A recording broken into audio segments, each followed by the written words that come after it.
It's really important that I address this today because as a prominent leader of a business and as a very busy woman, I'm going to complain with you about some of the things that I've been going through in my personal journey over the past 5 years or so, and how it's affected me physically and how it's affected me emotionally and mentally, and some tips that I've picked up along the way in my quest for health and well-being. Many years ago, I started work with a good friend of mine who's a naturopath. And when I did some testing with her, there were loads of food intolerances that came up, which were really fascinating. The other thing that came up was that my adrenals were overworked. So the adrenals are tiny little glands that sit above your kidneys. And they're really powerful because they control all of the hormones that go through your body. So they control your pituitary gland and they control your thyroid. Your thyroid is kind of like the mecca of your emotional and physical health because it controls all of your energy systems in your body. I've always been somebody who's incredibly busy. Fast forward 20 odd years of an adult life.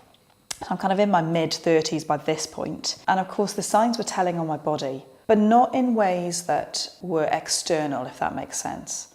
So I wasn't really poorly, I had a bit of a low immune system, but that was it. The adrenal fatigue turned into an adrenal crash.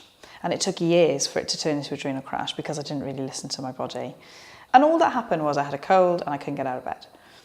And I knew that something was happening. So I went back to the naturopath and we found out that I had an adrenal crash, which basically meant that my body had shut down. It was saying, no, I am not open for business anymore. You need to rest. And that led me on a whole new path of how I lead. And it's really compelling. It completely changed my life. So I was introduced to Arianna Huffington, who some of you will know of as founding the Huffington Post. She's now got a new business called Thrive, a new movement called Thrive. When she first released her book, Thrive, that happened to be in a serendipitous manner the week that I was laid up in bed because of my adrenal crash. And the book is all about how we're not taking care of ourselves in business, how we push ourselves, how we overwork, how we don't sleep, how we still have a culture in the West of the more hours that you spend at work, the more worthy you are, which is absolute rubbish. So it's all about working smartly and it's all about recognising what your body needs and what your mind needs in order for you to be at your best. So I learned a big lesson and I'm still learning it. I'm still on a huge learning curve. But what I can tell you is that I have learned to sleep. And sleep was the number one thing that I needed to sort out. In between the first adrenal crash, and I recently had an adrenal crash about 3 or 4 weeks ago. In between that crash, I've also had a baby. So I've now got a toddler who's 2 years old, and anybody who's got a toddler will tell you that sleep is a little bit evasive. Sometimes they sleep, sometimes they don't. I happen to have a non-sleeper, bless him. So that meant that the concept of getting regular sleep was a little bit of an anomaly for a while. He's settling down now, thank goodness. Making sure that you do really simple things like you eat every 3 hours. And I know that sounds so simple, but so many people don't. They just forget to eat. Giving your body the support that it needs in order for it to carry you through the choices that you've made. And so appreciating your body and being grateful for your body and supporting your body has to be number one. It has to be. So I'm not speaking to you from a point of I've got this. I'm speaking to you from a point of I'm working on this. And it's something that is a constant journey for me. So supporting your body with regular exercise, the right nutrition, water. Make sure you're hydrated.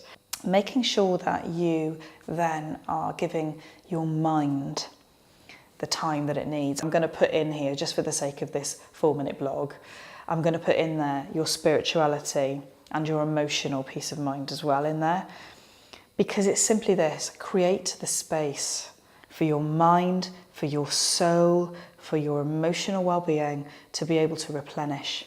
Meditation, sleep, space, give yourself time out, go on holiday, take your lunch breaks, I don't care what it takes. Do things that light you up. You have to do things that make you laugh. You have to do things that make you smile inwardly.